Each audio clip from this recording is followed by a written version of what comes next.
Welcome to Respawn Aim Fire, the kick-ass irreverent gaming podcast where three lifelong friends gather to talk about video games. I'm Holden DePardo. That is Chad Michael Innes. What's up? And you're you, and that's why we love you. We got as good of a show as we could possibly have this week with all the news stories that have occurred. We're going to be talking about Final Fantasy Remake demo leaking. We're going to be talking about Respawn CEO something Zambella, I forgot his first name already, taking over DICE LA. Really exciting stuff. But then we're going to round it all off with what Sony and Microsoft need to do in 2020. Some of the leaks that have kind of occurred around the next-gen consoles, about like the teraflops, all the important flops, and how much floppity flop, how the power of the flops each console has. Shut up. Shut up, baby dick. Before we get all that stuff, though, Chad, what have you been playing this week? Oh, Holden. I have been playing a whole basket full of new this week. I just started that the way that I feel like, what's his name on Saturday Night Live? It was Bill Hader, and he always cracked up. He's like, the hottest new bar in New York is Kevin. Your parents and I are getting into bars. Anyway, that's how I felt like I started that. I'm sorry. Let's keep going. A whole basket full of new this week of Destiny 2 and Beat Saber, and that's all I played.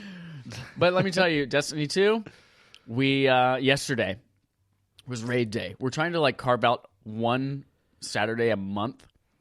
Is kind of like the timeline we're wanting to get on to do raids or raid dungeons or raid layers or whatever the fuck they're all called.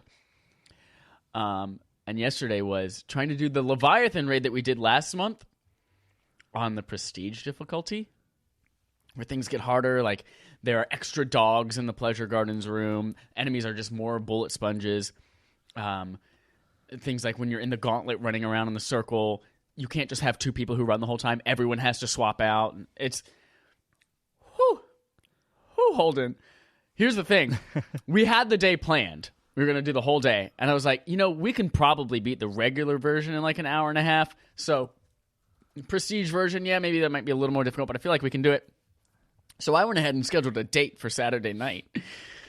And I said, at about 4 o'clock, I was like, you guys, we were 3-ish hours in. I think we had just beat our first room there are 3 rooms and a boss.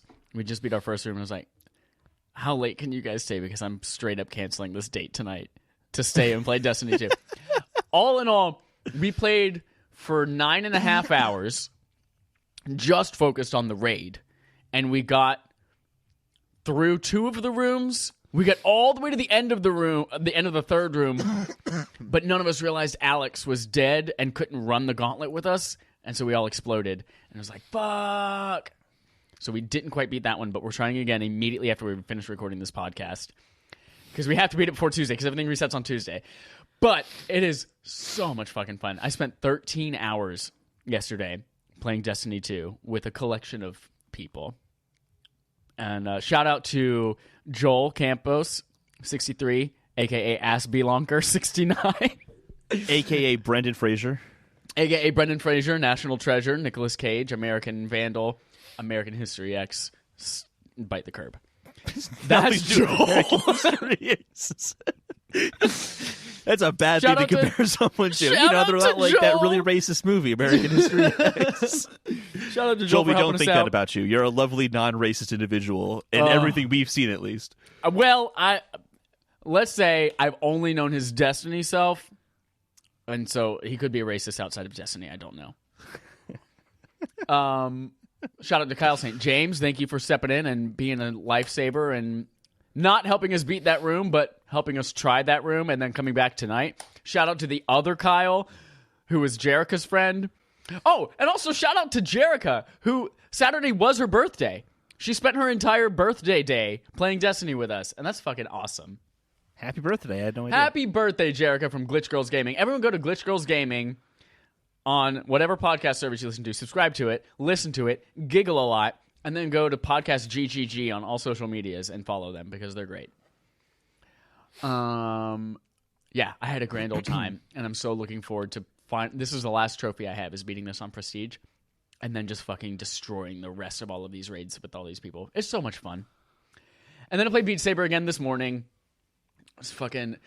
an hour goes by so quickly in Beat Saber. And I'm still doing those. I'm trying right now. I've decided this morning as I started doing it. I'm doing everything. I'm doing all the 90-degree levels and getting S ranks on them, or double S if I can. But also, I'm doing all of them at double speed. And my goal to myself is to beat everything in the game on double speed on expert difficulty. And then maybe we'll move on to expert plus. Who knows? But Beat Saber's a fucking bee's knees. And I know it's the same thing that I always play, and it's the same old, but they're fucking great games. And now it's your turn to tell me about new things, Holden. I mean, these are mostly games I've talked about. I'll save the one I haven't talked about in the podcast for last. I'm going to start off with Sea of Thieves. I played a little bit of that with my brother because he has an Xbox already. He got Xbox Game Pass, and he's like, we should find some games to play together. I'm like, we absolutely should. And I'm going through all the games that are multiplayer on Game Pass. I'm like, man, these are all like not games my dad would let my brother play at all. Halo Master Chief Collection? No, he doesn't like him playing the shooting games because my dad's like that. Okay, shooting is the mechanic of 95% of games.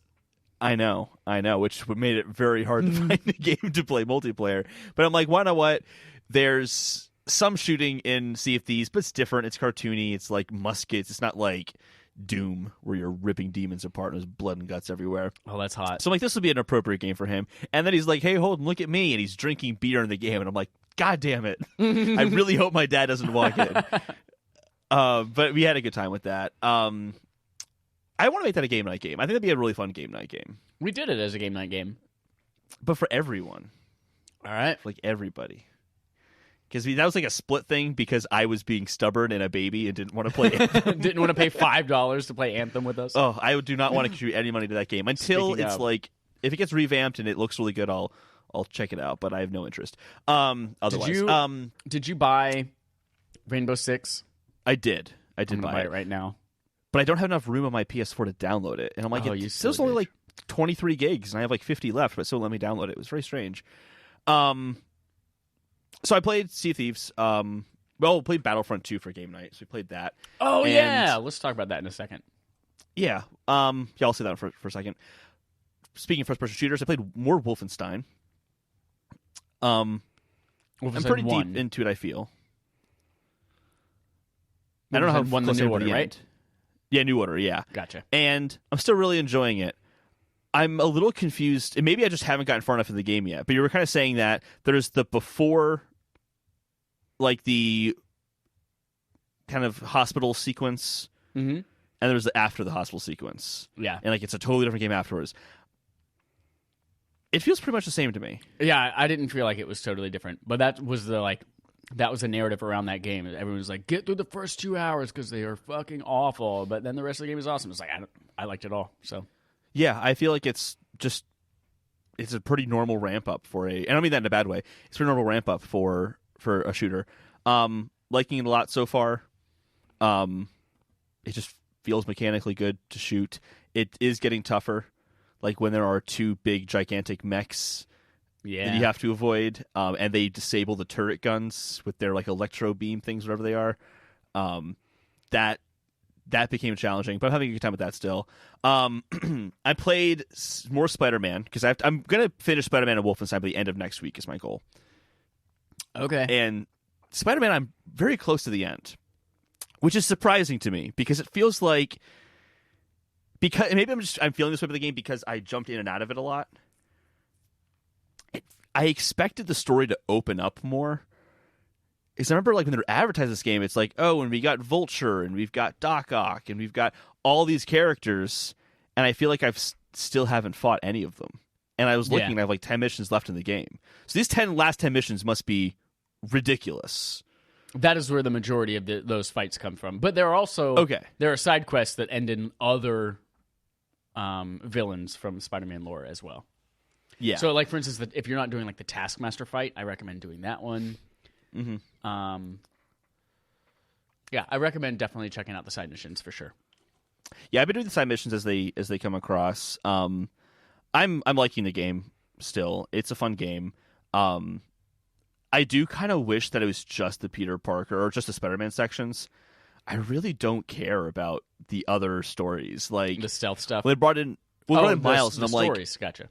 Yeah, like what's her name, MJ. I'm like, I don't like. Here's going to be a pretty straightforward stealth sequence when I just want to be Spider-Man and jump around. Yeah. And then get to the Miles part, and I'm like, ooh, Miles, he's Spider-Man also. This will be cool. He's like, no, you're just going to like walk down the city street, and then you're going to hide from some stuff. And I'm like, I just wish I was just playing as Spider-Man.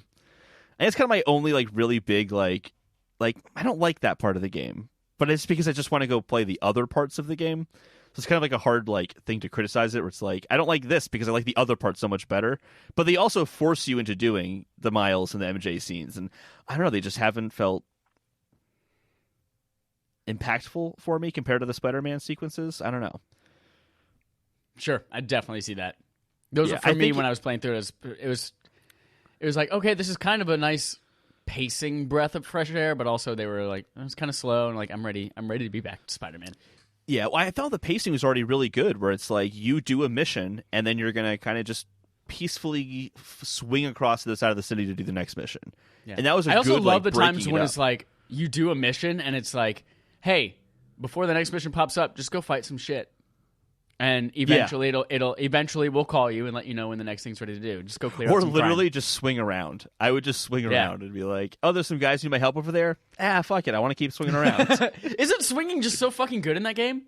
Yeah, it's really great. That is the highlight of the game. I think they were even saying like that's one thing they knew they had to nail, otherwise it wouldn't work, and they're 100% right, because that is the glue that seals the entire game together. I kind of think like on its own,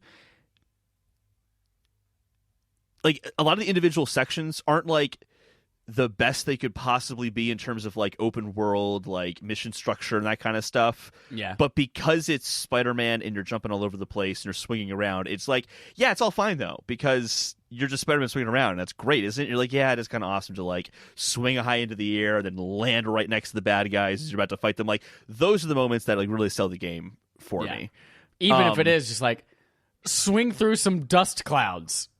Yeah, like, exactly. What a terrible fucking mission structure and like objective, Yeah. but also like, but you get to do it while swinging around as Spider-Man, and the swinging feels good. So exactly. Very, very good example. Yeah. So I'm going to finish that this week. Final Fantasy X. So I put out a tweet and I said, hey, Final Fantasy 12 and Final Fantasy X are both available for $25. I know it's 10 and 10 too, but realistically, I'm probably only going to play 10. Yep. So, like, to me, it was just $25 for one game. You're only going to play 10 because you hate women, and the second game stars 3 women, right? As pop stars. Yeah, and you if change up Titus the isn't in the dresses second game, why would I even bother? Oh, my God. Did you hear the guy criticizing The Witcher because women can't use swords? No. The game or the movie or the show? The show. The guy's like, and I got to the scenes where the women have swords, and I'm like, no, that's so unrealistic. And I'm like, and to each like have their own opinion, but that's like a shockingly bad take. Yep. Like, because Lord of the Rings, when is it Eowyn from Rohan? Like, yeah, it was so unrealistic when she had a sword. No, she's a badass. Yep.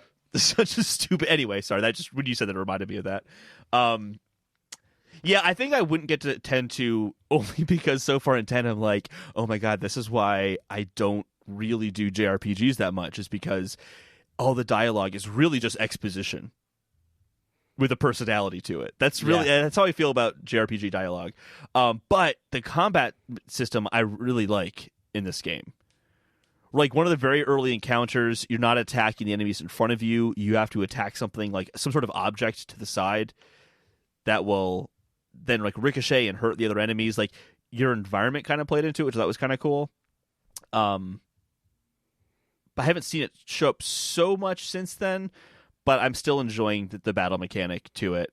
But I need to just kind of power through and start getting to like the real story. I'm only like 3 hours in or so, which still means I'm in that like if it were a movie, this would still be the first 10 minutes of the movie.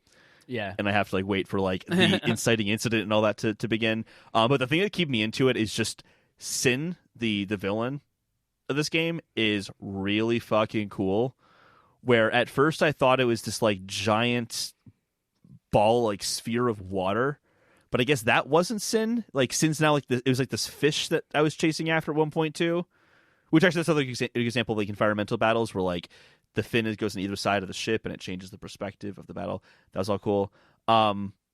I don't really know what Sin is, and that's kind of a cool mystery that's kind of bringing me in. I don't know if it was intended to be a mystery or not, but I'm excited about Sin. I'm kind of curious what Sin's deal is. Have you played your first round of Blitzball yet? I'm just about to get there, and I had this pit in my stomach going, I feel like this is not going to be I fucking hate Blitzball. Yeah, I hate it so much. I feel like once I get past it, I'll be happier, because I saw some clips of it on YouTube, and I'm like, ooh, that looks like some PS2 RPG mini game garbage. It's just not fun, but they put it in there for world building, and that's basically it. So is that kind of what it is? I don't know. I missed all of what you said because you cut out. Oh, I basically said that it looks like minigame RPG garbage that's just there for world building. 100%. 100%. Yeah. And it was not even like a good minigame. Yeah, so I'm not looking forward to that. I kind of got the sense I shouldn't be looking forward to that. But I'm going to beat that part so I don't have to do it again. Yeah. That's like, to me, there are those little things. Like in Pokemon, there's the beauty contest. In Final Fantasy X, there's Blitzball. In Final Fantasy VII, there's the Chocobo racing and like, gambling. It's like, those are the things that are in there that some people like for some reason that you don't have to do. But they're there. When they make you do it, though, it's really annoying. Yeah. I came to the realization recently, I think it was while I was playing Dragon Quest XI, that I don't think I like 3D JRPGs. Like, especially 3D JRPGs when you have, like, the small rooms and you're just going from room to room, or, like, even the towns are, like, kind of small, like Final Fantasy X. And open world is just, like, narrow passages. Right, it's just a series of those. And so I don't think I like 3D, which is why I'm so conflicted on Dragon Quest XI. I have not played more of Dragon Quest XI in a while. I think I would like it if I got 2D, but 2D is not part of the free demo. And like, damn it. So I haven't bought it yet. But but then I'm trying to think, why did I like Final Fantasy 15 so much? And I think it's because that one was so much more of like a well-planned, thought-out open world. And that's what drew me in. And it was this huge sprawling map that also had JRPG elements to it, and the combat system obviously was really cool. But yeah, 3D JRPGs, especially in those small contained corridors, is just like, ugh. I'm gonna explore one room that's 10 foot by 10 foot, and then go through a door and load another room that's 10 foot by 10 foot. This could be 2D, bro. I think what Dragon Age did that made that not as like monotonous for me is the fact that I like the art style a lot. Whereas, like, it feels something really unique. Dragon Quest or Dragon Age? Dragon Quest XI, yeah. Okay. Whereas Final Fantasy X, I very much agree with you. Like, it's just corridors after corridor after corridor in this giant world, in quotations. But it's trying to go for the realistic look.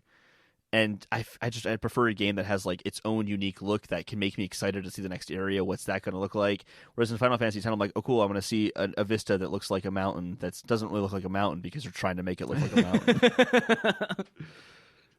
But to be fair in that case, that's also a PS2 game, so it's not entirely fair criticism.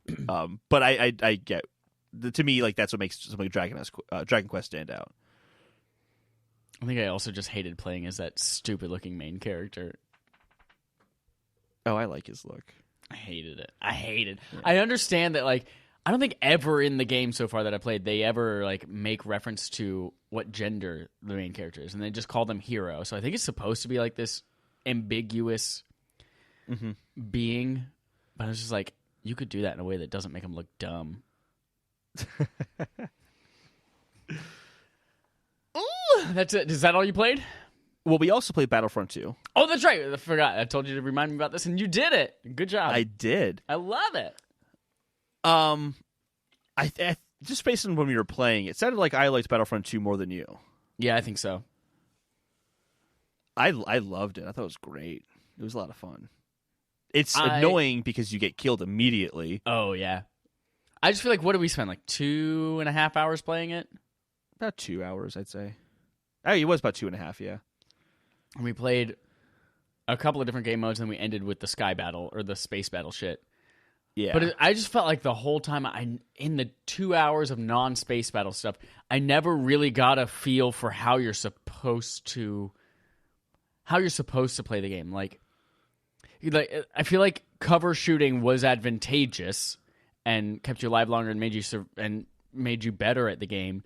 but also I don't feel like the game was properly built for cover shooting mechanics. And yeah, you do die all the fucking time, which is fine. That's a lot of like massively huge online multiplayer games, but it's just, I don't know. It didn't really click for me. Some of the Star Wars stuff was cool. Like, it was a gorgeous looking game. All of the Star Wars lore, seeing all the ships and all the characters and seeing all the costumes. I think the way that they redid the way that the loot box system worked, and now it's just like the progression system is a little bit more defined and understandable, and I liked that, but I don't know. The gameplay itself just didn't really click for me. I think what made me enjoy it so much was, at least I found that the cover mechanics worked well enough for me, where I was like hugging a wall more or trying to find, cover, and it felt like kind of like a struggle to find it, which I can see not being enjoyable for a lot of people. The reason I liked it is that it felt like it was putting me in the situation of really being in that battle and really being there. Everything was kind of a struggle. Like, you don't turn that corner too fast because you don't know what's going to be there, and there's enemies everywhere. It also just was really rewarding when I finally did kill someone, because you die so fast in this game. Yeah. So it's very, like, there was one point where I got, like, probably around, like, 5 kills in a row, and I just felt like such a badass. It's like, hell yeah. But it is super, super chaotic and insane. But I think that's what appealed to me. And I also already really suck at first-person shooters, so the fact that I was dying a lot wasn't really new for me playing a first-person shooter. It just kind of felt like more par for the course. Was this first person or was it third person? It's third person, but you can. I think if you hold down the D-pad, it transitions to first person. Oh, so you played the whole thing as first person? I did, yeah. Which I preferred doing it. Which is funny, because actually when Battlefront first came out, my big complaint was, this is first person, it doesn't feel right. I remember the old games, you could do third person, and then I was playing third person. This one, I'm like, I think I'd do better if I was playing in first person, and I did. So I stuck with it. I think that, yeah, maybe I would have been better in first person. I don't know. Mm-hmm. I don't know. I think you're right. Yeah, the whole thing is super chaotic, and you definitely feel like this is what it feels like to be a grunt enemy on a huge scale battle. I don't know. Mm-hmm. Maybe something about the fact that chaos didn't quite mesh with how slow cover-based mechanics can be sometimes, or should be. Like, you saying, hey, maybe I shouldn't turn this corner too fast, but also I do want to feel like I'm part of this frantic, crazy shit. I don't know. Yeah. One thing I will say is that this game is way too large file size. It's like 109 gigs. Is it? Yeah. So like between 109 gigs for Battlefront 2 and then Destiny 2 is like 91 gigabytes.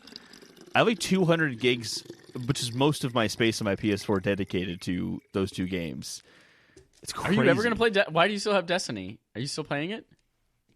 Well, I figured for game nights we might play it. But if we're not doing it for game nights, I might delete it just so I have room for other games. I mean, I'm down for playing Destiny whenever the fuck ever. So if we want to play that for game night for the rest of the time, I'm okay with that too. I feel like that might end up being the case. But yeah, that's all that we played. That's all you played? Yep. Chad, let's go to the fetch quests. Fetch me a quest, Holden. So, let's start off with some GTA 5 quests, because you can't have a week without GTA 5 still being relevant somehow. And it's very relevant this week. It's on Xbox Game Pass. So that is now official. For the console only, not for PC Game Pass. It was also the most downloaded game of Christmas in Europe. What? I know. That was Europe, Middle East, Africa, and Australia. But that's crazy. How does that... This was also before the Game Pass. Yeah, before Game Pass. And after it had already sold like 100,000 trillion million units. Yeah. Like, who doesn't... There are enough people in this world somewhere that don't have Grand Theft Auto 5 already that really want it, and enough of them that was the most downloaded thing in Christmas. That's insane. Yeah. Great for Rockstar. Yeah. They must have like some sort of scheme where they actually have like bought bots to buy copies of GTA 5 and they found a way to do it and still make money and not lose money on it, because that's the only explanation. It's the only way it makes sense. And also, if any game is safe to be on Game Pass, it's GTA 5, because no one else, like, I don't think many people are actually going to download it. I mean, I downloaded it off Game Pass because I already had it on my PS5, but I'd rather put a large game on my Xbox with more storage. You have a PS5? PS4, I meant to say. Yeah, I have a PS5. I'm already playing Horizon 2 on it, whatever's going to be coming out. What was the game they did announce for it? Godfall. Godsmack. That's it. A game that I would love to play on it if it does come out for it, which I doubt. From Software's Elden Ring release date possibly added for June 2020. This is translated from Software's website. They had some sort of like campaign they were doing for marketing purposes. Excuse me. Burped. And they said you can choose from 3 games for your prize for the campaign. Sekiro Shadows Die Twice and Metal Wolf Chaos XD, which released in 2019. And Elden Ring, which released in June, is how they phrased it. Interesting. Now, they might have meant announced in June, because it was announced in June at E3 last year. They could have mentioned that, but I'm pretty sure it's a current-gen game. It's not a next-gen game, so you're going to want to have that game come out before the next-gen consoles. June seems, I think it makes sense. What was the announced to release time frame for Sekiro? We saw that at we saw a tease at Game Awards 2017? 2017 and 2018 E3 they showed it off, and then it came out in 2019. Okay. It's like a year and a half. All right. And they tend to do it that way, except for Bloodborne. I think Bloodborne had a longer lead because they kind of showed it off with the PS4. But that didn't come out until 2016. So yeah, I can't wait for Elden Ring. It's going to be awesome. Dragon Quest XII has started development. So yippee there. Woo! A record $120.1 billion earned by games and interactive media in 2019. Now, some caveats there. That's digital only, not physical sales. But like when they say interactive media, they mean anything done through Twitch or through YouTube that is relevant to the gaming industry. Gotcha. So all that ninja money. Exactly. So like $50 million or whatever that Ninja got, that is counted in this. Gotcha. Name 2 other streamers other than Ninja. The guy with the blue hair and the one who plays Fortnite. That's Ninja. Oh, okay. Also Ninja. I can name Dr. Disrespect, and I think that's the only other one I got. Oh, I know Dr. Disrespect. And then Gary Whitta, #1 Twitch streamer. There we go. Super Hot grosses $2 million over Christmas. Super Hot VR. Super VR. Good for them. Hell yeah. Great game, especially the VR version. The Witcher, another amazing thing. The Witcher 3 reaches new all-time high concurrent player count on Steam. It is coming right off that television show. Yeah, 5 years after it came out. And this is also predates it being on Game Pass. This is also only Steam, so it's nothing to do with Game Pass. It's not just because it's on Game Pass, which I'm sure it's also doing very well on Game Pass now as well. Yep. But damn. Yeah, that's all those people watching the show, and they're like, you know what? This show must be... I haven't seen the rest of the show. I've only seen the first episode, but they must be like, man, this show is good. I think I might go spend some more time in that world. Yeah, and I also think that... I think Cyberpunk 2077 might have something to do with it as well. That game has a lot of hype building up for it. Oh, what have they made? Oh, they made The Witcher. I haven't played that before. And it kind of leads to someone downloading The Witcher, especially now that it's on Game Pass, or it's probably on sale over the holidays. So I think the TV show definitely is the biggest factor. But I think Cyberpunk 2077 might have something to do with it as well. People who want to see what they've done before. Who knows? I wonder how much Witcher porn there is out there now. Oh, I'm sure there's tons of it. January's PlayStation Plus offerings include a collection of 3 Uncharted games and Goat Simulator. So get it. Yeah. That's a good month. That is a good month. I've already played... Well, I played Uncharted 1 and 3. I played 1 and 2. I didn't beat 3. I never started 3. But I haven't played You Goat never got Simulator around to playing 3? I didn't like Uncharted 1 and 2 because I got to them so late, but I really liked number 4. So I kind of thought, I'm just not going to go play 3 because I didn't like 1 and 2 You that should much. play 3. Now that now there's been a couple of years, you should go back and play 3. Maybe. You should do it, Holden. But first, play all those other games you also should play. Yeah. But then also add this to that list and prioritize all of them as first. Right now, before Final Fantasy VII comes out, because once Final Fantasy VII comes out, there will be no time for any other games for the rest of the year. Yep. I got to do Wolfenstein, Spider-Man, Final Fantasy X, and I want to beat the Curse of Obra Dinn. I started that, by the way. I forgot to mention. I started Curse of Obra Dinn. Very much liking it so far. Very interesting game. And then The Last Guardian, because that's our January barf. Right. Speaking of Final Fantasy VII, moving on to our Sony quest log, Final Fantasy VII Remake demo appears on the PSN store. This is an article from US Gamer by Hiron Cryer. Although it was unofficially listed, there was a leaked listing that some have already been able to access. Details have leaked, such as the intro video for Final Fantasy VII Remake. Spoilers are out there. I haven't personally seen any, mostly because I'm not on, I think, relevant subreddits and stuff like that would spoil it. I haven't seen anything on Twitter, but I find people on Twitter are usually pretty good about that kind of thing. At least all the awesome people we know there. Chad, have you seen this at all? Have you seen anything? I have not seen any spoilers, no. But I'm also not actively looking for them. Also, I mean, I played the game twice, so yeah. I know what happens in the game. I don't know. There are probably still spoilers about extra things they've added and maybe the way things got reworked. But yes, just be cautious. Be cautious, yeah. I'm excited for this. I'm excited that there is a demo so that people can. I mean, we come to expect this. There was like 3 demos for Final Fantasy 15. Oh yeah, that's right. Yeah, but there was a combat demo, and then there was also the demo where you fight the behemoth. There's weird. There's the one where you hit the toy hammer. Yeah, I'm pumped. I'm glad this exists because people can get their hands on it and be like, "Oh my god, I do fucking love it. I do want to be Cloud Strife." I'm curious when this is going to be released, because it would presumably they'll want to release it before March 3rd, unless it's just going to release the day the game comes out, which would, I think, kind of be an odd move. No, I think with Square Enix, they usually release things as like hey, this is a piece of what's upcoming, and you can unlock something. If you play this demo now, you can unlock something in the game. So yeah, we're about 2 months away from the launch. Even Resident Evil 2, I know it's not Square Enix, but you know those Japanese companies are all the same. Resident Evil 2 did the same thing, where they had the one-shot demo where like, hey, here's 10 minutes of as far as you can get as a kind of precursor to the game. So I think it's more and more that we're starting to see that.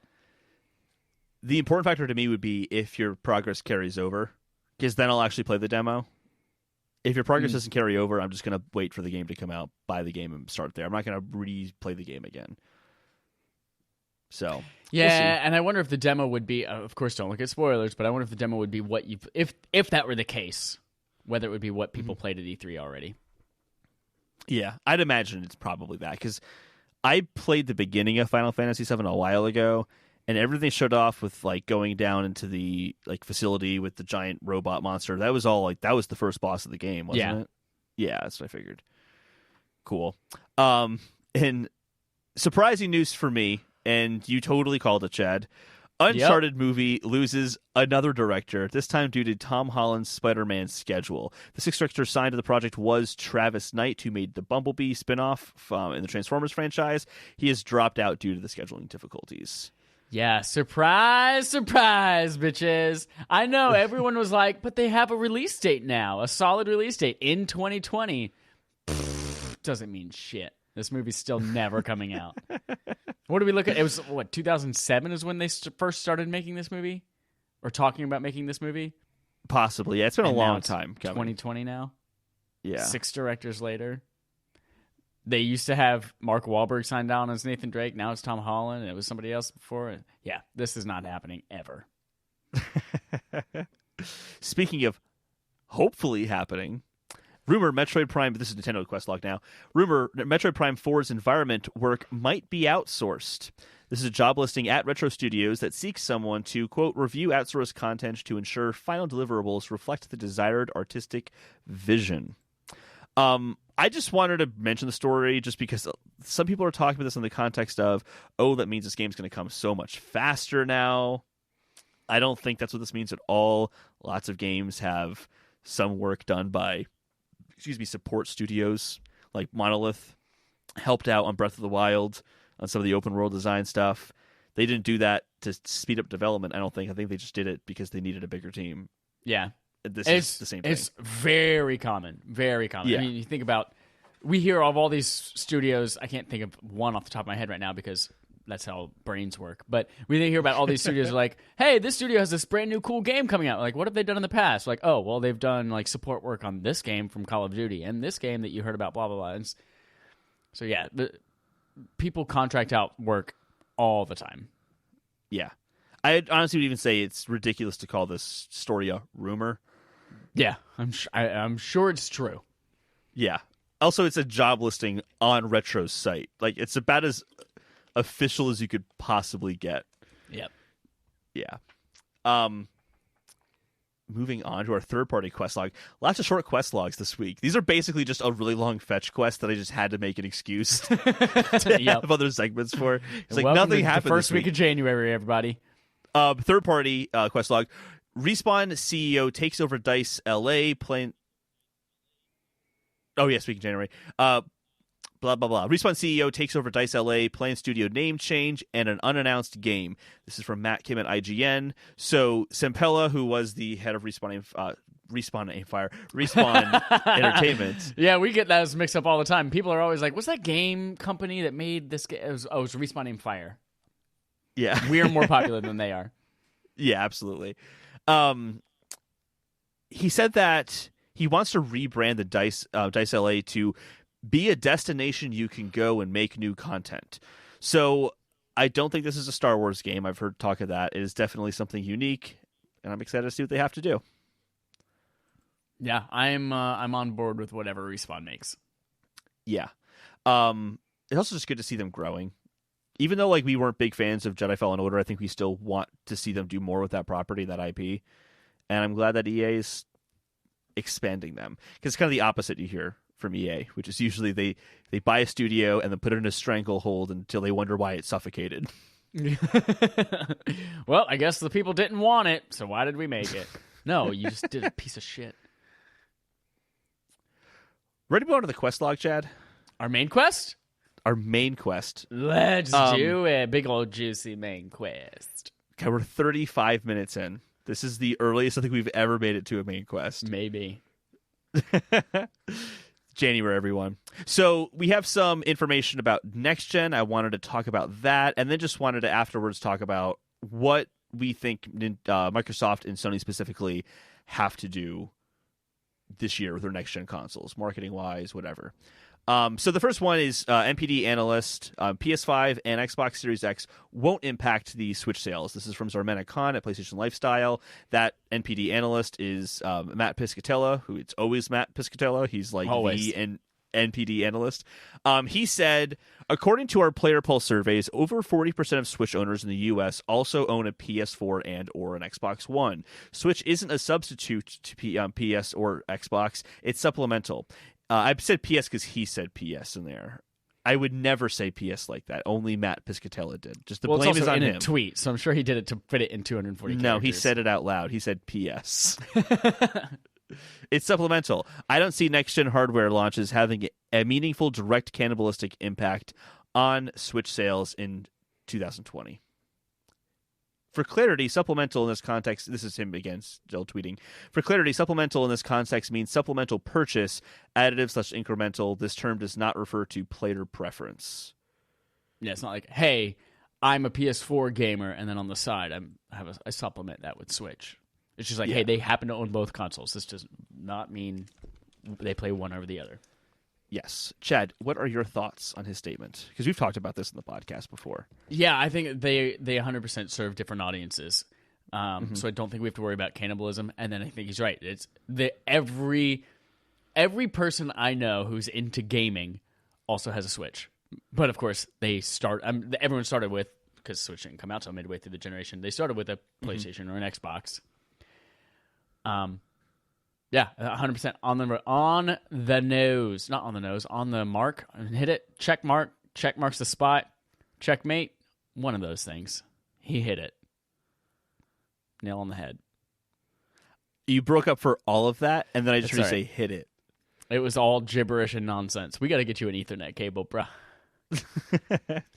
So, yeah, I completely agree with him.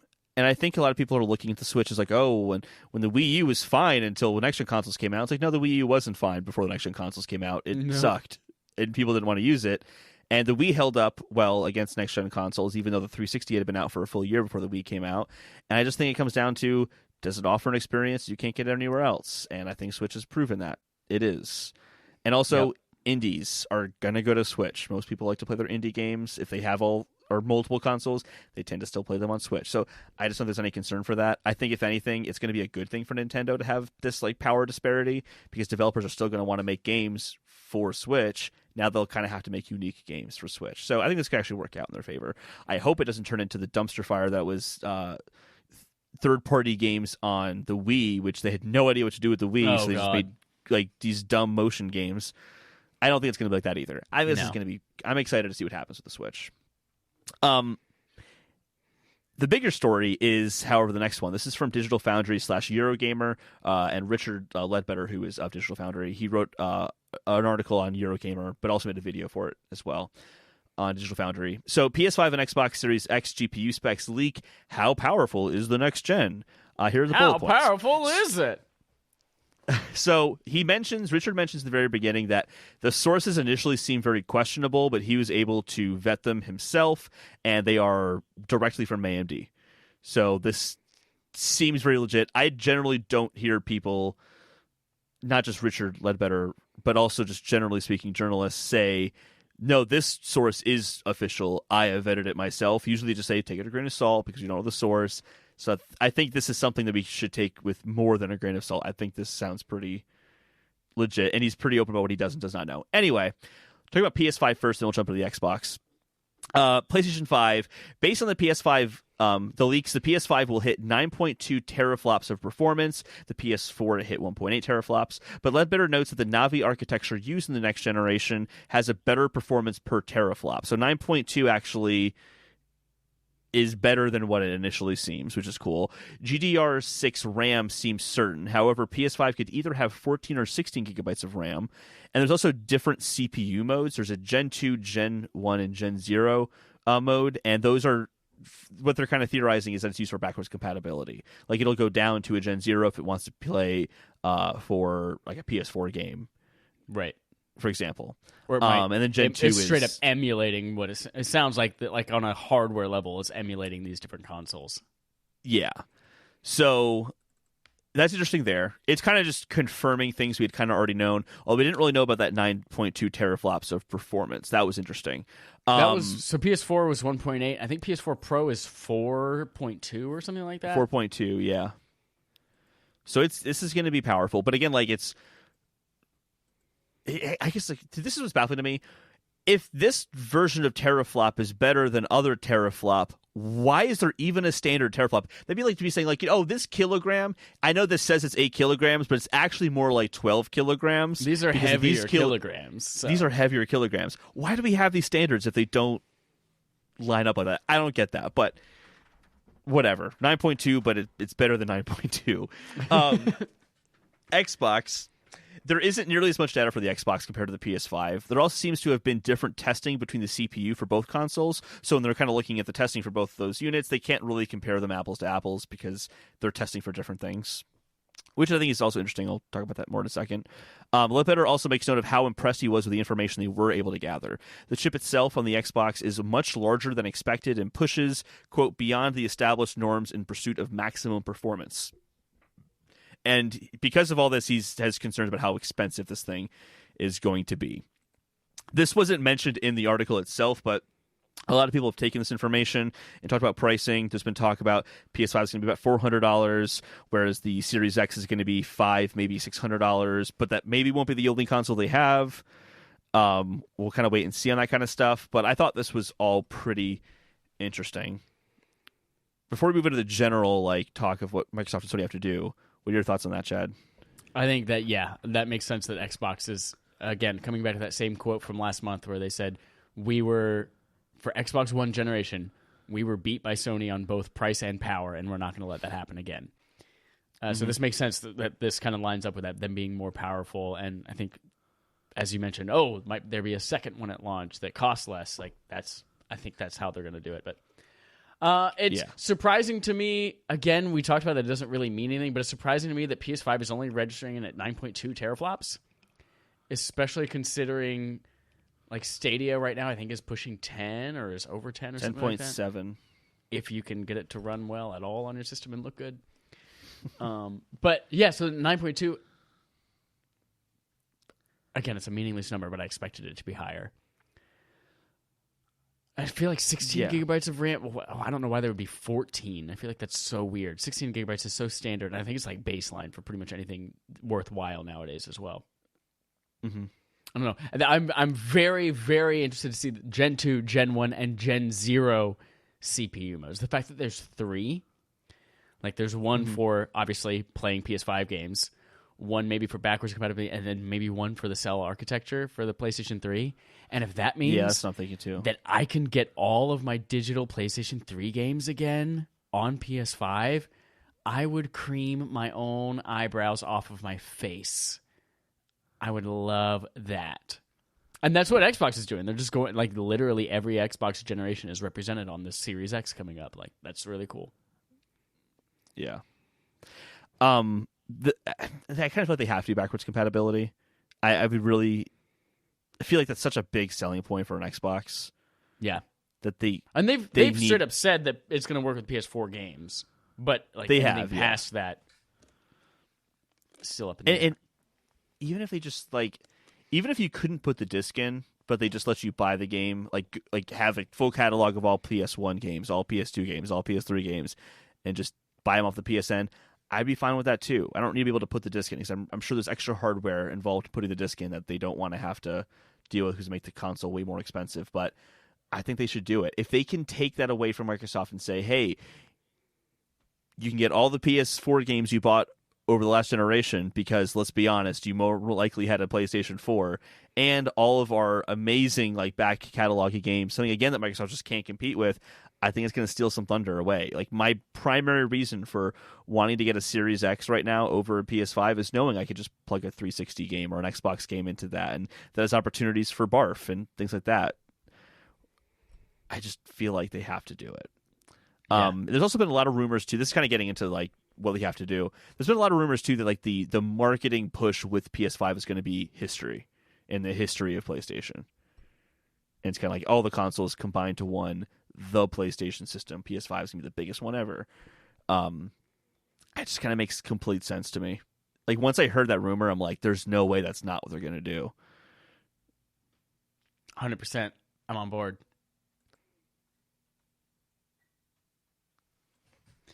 Let's move on to the next part. I started the next I part. farted. Are you started the next part? Sorry, I think just internet's Yeah. being real shit right now. No worries.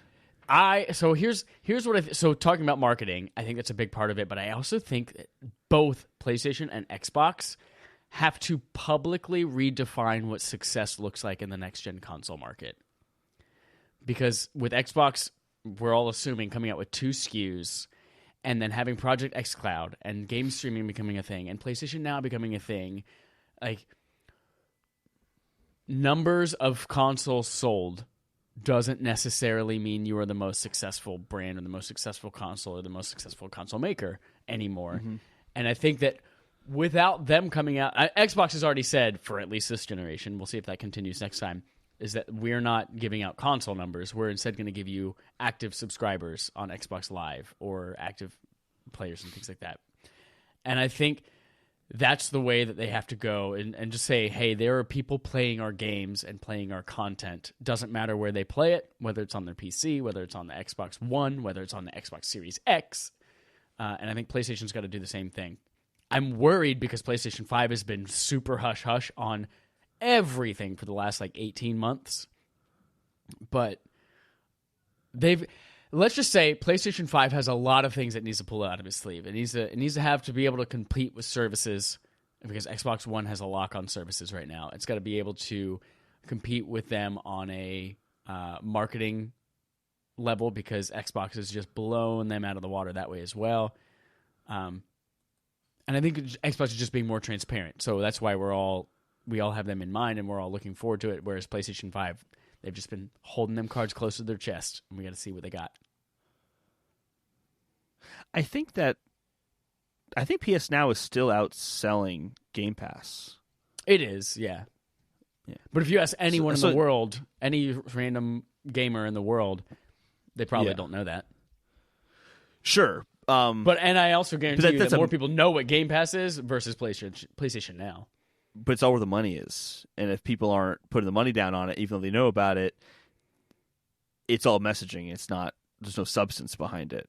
I'm feeling like a lot of people are just like Microsoft. Hey, we know you're doing some really great stuff. Let's just see what happens next hardware cycle. Like what's going to happen. I think a lot of people are waiting. I think there's a lot of pressure on Microsoft to stick the landing. I think they've done a lot of great flips, but they haven't stuck the landing yet. And I think that, I think you're right. They need to change the messaging on it. Mostly in Microsoft's case because it's going to make them look better. They can't use the same numbers that Sony's using because they make Sony look better. But I do think that kind of message of this is where the games are at, this is where people are actually playing is a winning message for Microsoft, but they have to couple that with showing games that are not going to release at launch just to show that there are games that are exclusive to Xbox that you're going to want. And I think they've already started doing that with Hellblade 2, which a lot of people are talking about that trailer. That trailer is done very, very well. They need to have several of those at E3. They need to have several games. They're like, these are things that are in development. They need to show, like, for example, if Fable 4 really is real, they need to show it off, even if it's not coming out for a few years. I think Microsoft's messaging needs to be, we're going to have the most powerful console at launch, but you're also going to be able to play things on this you cannot play on PlayStation. And I think that's kind of their only way of really beating out Sony. I think it's Sony's game to lose this year. Yeah. And you know what's weird about that is that kind of alongside what I was saying earlier, I don't know what one console manufacturer beating another one looks like in the next gen. Because I don't think anymore. I don't know what that metric will be, what they decide it will be, what they're looking at as success, but I don't know and I don't think whether console sale numbers will be enough to determine, hey, this console won this generation. Or this. Like, I don't know what beating the other one looks like, or whether we need to have them beat each other at all. I don't know if I see it that way. I think I see it a little bit differently, which is that PlayStation won the last generation because it did sell like more than double of what Xbox sold. But I think that because of that, people are just expecting Sony's going to sell more consoles anyway. So it's not necessarily like where the intrigue is of what's going to happen next. I think it's really just a matter of how much is Microsoft going to catch up? How much are they going to like have strong messaging going into it? Because to this day, Xbox, the reason it flopped is still seen as that their faulty messaging. Yeah. In the beginning. At least that's just like how I'm looking at it. Faulty messaging, and I also think that the $100 price difference made a big difference too, but Yeah, absolutely. And that's the thing too, is I've been hearing some rumors that they will only release the Series X this year, and but they are working on two consoles. They'll announce the second one, but not release till next year. I think it's such a terrible idea. If Microsoft has both consoles, they have to release them both at the same time. I think so too. I don't know where those rumors are coming from, but based on that quote, like we won't be beat on either of those. Yeah, price and power. Yeah. They've got to release both at the same time. It'd also be such a stupid move to say, hey, here's a really powerful console that's super, super expensive, but if you want to save some money, wait till next year or just buy our competitor's product. Like, they have to release both at the same time. I guess what I'm curious about mostly is the big thing for me is still the price. I'm super concerned about the price of these consoles because a lot of the talk is also that they're going to have 1 terabyte SSDs. A 1 terabyte SSD is expensive. Like, actually, let's look this up. I'm very curious. It's expensive, especially when they're not just off the shelf SSDs. They're like custom made SSDs. Let's see, 1 terabyte SSD. What do you think the price is going to be on like new? I don't know it by itself. Actually, maybe like you could probably get one for like $199. I know if you're going, just because I looked at this for Kanan earlier, if you're going from like a 512 Fusion drive to a 1 terabyte SSD on a new Mac, you're looking at like a $330 upcharge. Yeah, it's insane. So here's a Samsung one that's $123 for 1 terabyte SSD. That's a significant portion of that. Yeah, console. And again, price. That's an off the shelf. It's an off the shelf. Yeah, yeah. So I'm really, I think that's the thing I'm the most interested about. And my thing is, are they are they going to hold that price for as long as possible? Or are we going to have these events early in the year where they just let it out there? And I feel like that's probably what's going to happen is we're going to get early announcements in the year and then just have E3 be focused on games. E3 definitely has to be focused on games. And I feel like that was kind of their strategy. Well, at least PlayStation's strategy with the PS4 launch. Getting all the, like, this is the software features. This is what SharePlay looks like. This is all this. Like, they did all that in February. Yeah. Whereas Xbox stumbled in E3. But I think E3 has to be 100% about the games, and they've got to come out and say more stuff about the consoles beforehand so we can get that out of the way. Yeah. Sony had their announcement in like February of like it's going to have 8 gigs of RAM. It's going to, all the, like, here's what the control looks like. But they didn't show the box. They didn't talk about the price. They didn't talk about the launch date or that stuff until E3. And I feel like they should even do that stuff beforehand as well. I don't think we're going to see price even by E3. I think price is something they're going to hold a little bit, even maybe till like August. You think? Yeah. Why that long? Because I feel like it's going to be a shock to a lot of people, and they want to try to get people hyped for it, and then control the message on the way out, and be like, "Oh, by the way, all that cool stuff you just saw at E3, $600." Yeah, I think people should be ready for a price like that. Yeah. I would not be surprised if there was at least a PS5 SKU that is $600. Yeah, because also think about the messaging of this: if it is that expensive, and we see in like April or May, PlayStation 5, Xbox Series X cost $600 at launch. Going into E3, all the memes are going to be, yeah, that doesn't look like a $600 game. That game's not worth paying $600 for a box to play it on when I can play it on my PS4. Like, that's going to be the messaging around E3 rather than, holy shit, look at all this cool shit I can do on my Xbox Series X. Especially when we know that most developers are working on cross-gen games and not next-gen games. Yeah. There was that survey we talked about last year where 20% of developers are working on cross-gen games, 2% of developers are working on next-gen games. So especially if it's a $600 box and you can play the exact same games that you're getting on your PS4, not going to be a big seller. You're spot on there. I think that holding it till something like August, I definitely see where you're coming from. It would also not be a great move to hold it till August and be like, in 2 months, get ready, you're going to spend this much money on it. I don't know. Yeah. I'm really surprised. I wonder if there's going to be a lot of trade-in programs where, like, Sony tells GameStop, you are allowing trade-ins for PS4 for this amount because they want to get people, like, if the PS5 can play PS4 games and you already own a PS4, and as Jim Ryan said, we want to get you to those new consoles as fast as possible, there's going to have to be some sort of trade-in program. Or even if it's not Sony dictating it to GameStop, I think it was 4 or 5 months ago, there was the news story that you can now just buy PlayStations and accessories and stuff like that direct from PlayStation. Yeah. Like, there is now a PlayStation store for products where there hadn't been before. So maybe it's like similar to how the Xbox Scarlet trade-in program is. Oh, no, that's everywhere. Fuck. I don't know. But yeah, maybe they offer something direct from their channel. I also wouldn't be surprised if, we already know Microsoft's doing monthly installments. Yeah. Why wouldn't Sony do that too? It's really not an unusual model. I think most consumers have experienced it with buying a phone. Yeah. And when these consoles launched in 2013, like, that was not something everyone was used to. They were used to, my $1,000 phone costs $200, and I didn't never even know it cost $1,000. Yeah. But yeah, you're right. Since then, we've completely changed the way we pay for technology. And people are used to Microsoft's already done it. And I think that Sony, if they're smart, is just going to copy that. Why wouldn't they? Yeah. So I'm very, very curious. I think we're in for a very interesting year. I think a lot of how we expect console launches to go is just going to be different this time around.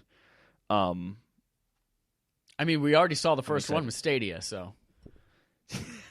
So exciting.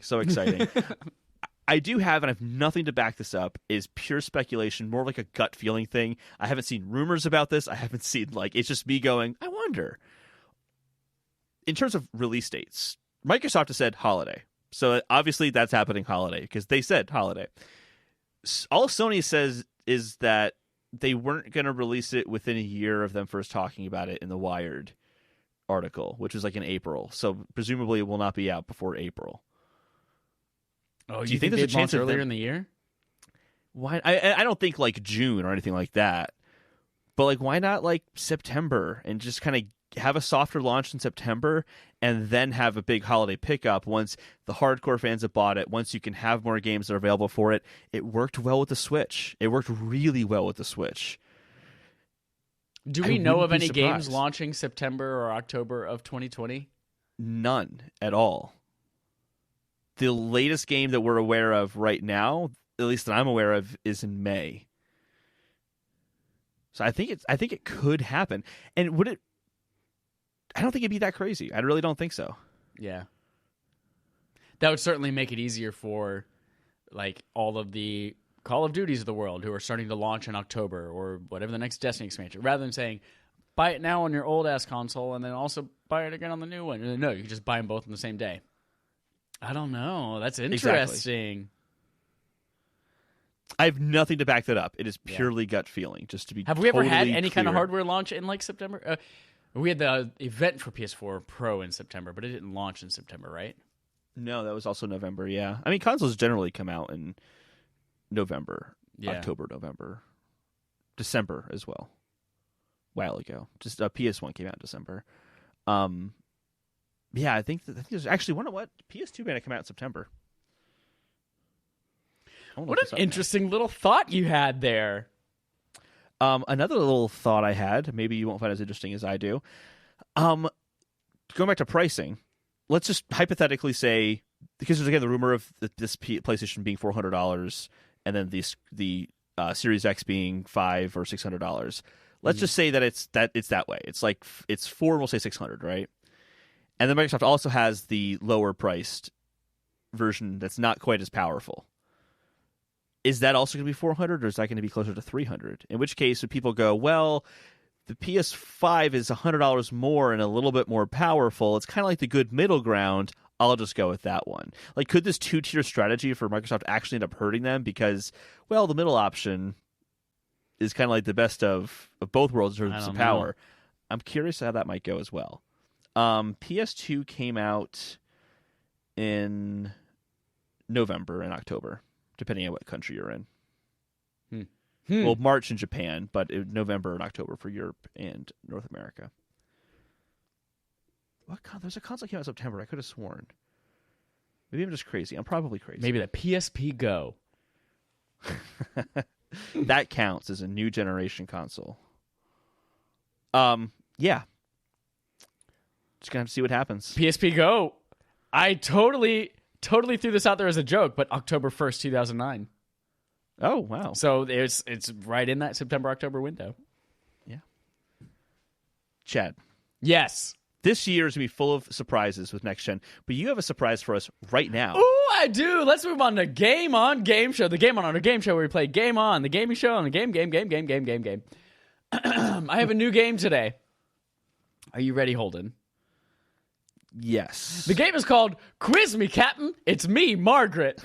And it is... Isn't that a great name? Oh, so good. Yeah. This is... Today of all days might be the worst day to play this because of the internet issues we're having. But this is a time-based lightning question game. I figured out why the internet's not working, by the way. Okay. Can you fix it in the next 2 seconds? No, I can't. Okay. Great. So here's what it is. I have 4 rounds of questions for you. Each round is slightly different. Each round is a different length of time. In these rounds, you have to answer questions. As you get them correct, you advance to the next round. If you get through all 4 rounds and with the proper answers for everything, you get a huge surprise. All right. Are you ready, Holden, for round 1 of Quiz Me, Yes. Captain? It's me, Margaret. In this first round, you have 30 seconds. 30 seconds. I will keep time for you. Hold on, let me get my timer set. 30 seconds. To name 10 video game characters who wear shoes. And go. Sonic. 1. Mario. 2. Would Link count? 3. Yep. Nathan Drake. 4. Star Fox has some. 5. 14 seconds left. I can't remember characters now because I have to think about it. Shit. Agent 47. Lara Croft. 6. 7. Crash Bandicoot. 8. Luigi. Oh, time is up. And also, I don't think Crash Bandicoot wears shoes. I'm pretty sure he does. Does he? Maybe he does. But it doesn't matter. You were still one short by the time we got to 30 seconds. Oh, hold on. So you don't get the extra special big prize. But you do advance to round 2. Are you ready for round 2 of Quiz Me, Captain? Wait, how many did I have to get to... I missed that. How many did I have 10. to get? You got 9. Oh, okay. You were Did I get 10 for each of these? No, this is different types of questions for the next ones. Okay. Are you ready for round 2 of Quiz Me, Captain? It's me, Margaret. He has shoes. Look at those shoes. He does have shoes? All right. Perfect. Great.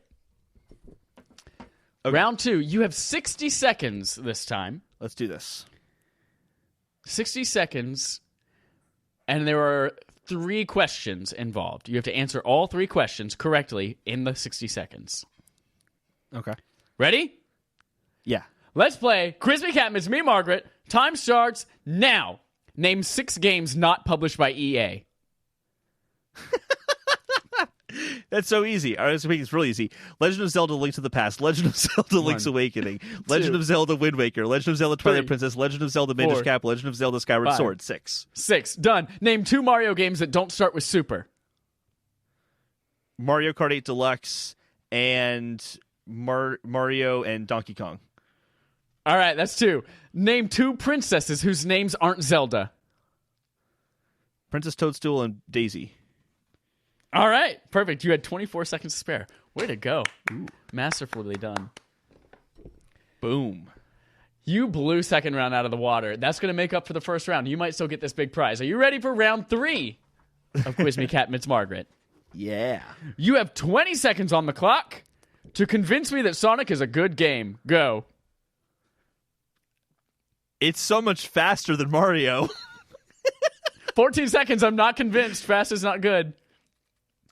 There's so many interesting characters you can play as, like Tails, where you can fly and you can approach levels different ways. You can't do that in a Mario game in quite the same way. This game with Tails and Knuckles and Sonic switching between them. I've only played one Sonic game, and not for that long. Holden, you did it. Tails is my favorite character because he flew. Great job. You won in 20 seconds. I'm shocked I did that because I barely have played a Sonic game. And I also don't believe in the premise. Final round for Quiz Me, Captain. It's me, Margaret. Are you ready? Yes. You have 30 seconds for this round. You have to get 4 correct answers. These are either or questions. You have to pick A or B. Mm-hmm. One of them is correct, one of them is incorrect. You have to get 4 correct out of these 10 that I have in 30 seconds. Are you ready for round 4 of Quiz Me, Captain? It's me, Margaret. Yes. Time starts now. Bowsette or Carl Weathers? Bowsette. Yes, correct. Ganon or Captain Falcon? Ganon. No, Ganon's too slow. It's Captain Falcon. Reggie Fils-Aimé or Carl Weathers? Carl Weathers. No, Reggie Fils-Aimé is amazing. Sega Dreamcast or Pocket Pikachu? Sega Dreamcast. Yes, absolutely. Overcooked or Modern Warfare? Overcooked. Hell yeah. Gordon Freeman or Gordon Ramsay? Gordon Ramsay. Yes, this food is delicious. VR or mobile gaming? Oh, time is up. Holden, you did it. You got 4 questions right. Congratulations. Boom. You won the big prize. It is an amiibo of your choice that is readily available and not super expensive because it's rare and hard to find. So choose an amiibo. I'll send it your way for winning. Woo. Quiz Me, Captain. It's me, Margaret. That's it for Game On Game Show, and that is it for our podcast today, ladies and gentlemen. Congratulations to Holden. Yay, thank you, Chad. You're welcome. If you would like to play along with us, you can do that at patreon.com/respawnaimfire, where you can influence what we play every month, like telling us what barf game we're going to play. That's Backlog Accomplishment with Respawn and Friends. This month's game is The Last Guardian, which I just typed in here because it was Stone County a second ago. That's right, The Last Guardian. And you can also play along with us, like those fun-ass raid nights that we're playing, and then game nights where we play all sorts of shit. Holden wants to play Sea of Thieves. We'll see. And then you can also get cool-ass wallpapers. We got to get Asa in on there after our exchange. You got to get Asa in on there for some Xbox. Asa's got Destiny on PlayStation. He's played along with us once. Maybe twice. I can't remember. Time is a flat circle. Yeah, so go there. Support us at $1 above, and you get that shit. Is there anything else? I feel like I missed something. Oh, subscriber interrogatives. If you want to ask us a question, if you want to suggest something, if you want to take a poop and send us a picture of it, at @RespawnAimFire on Twitter. Don't send real, like, if you want to draw a sketch of a poop that you took, that's fine, but don't send us real life photos unless it's like made in dreams. If you made a toilet with poop in it that resembles your poop and it looks realistic and we can't tell the difference whether it's a picture or made in dreams, then send it to us. Have you seen that picture of the food, Holden? Yeah, I was just going to ask you. It looks so good. Yeah, if your poop picture that you make in dreams looks as good as that food picture does, then send it to us. At Bonus points if your character eats that meal and then poops out a realistic poop of that meal. Oh, shit. Bonus points. Here's the thing. Add grape soda to the side. Turn the poop green. That's it. And that's it for our show. Thank you, everyone, for listening. And until next time, here's our usual sign-off. Don't send us poop pictures, please.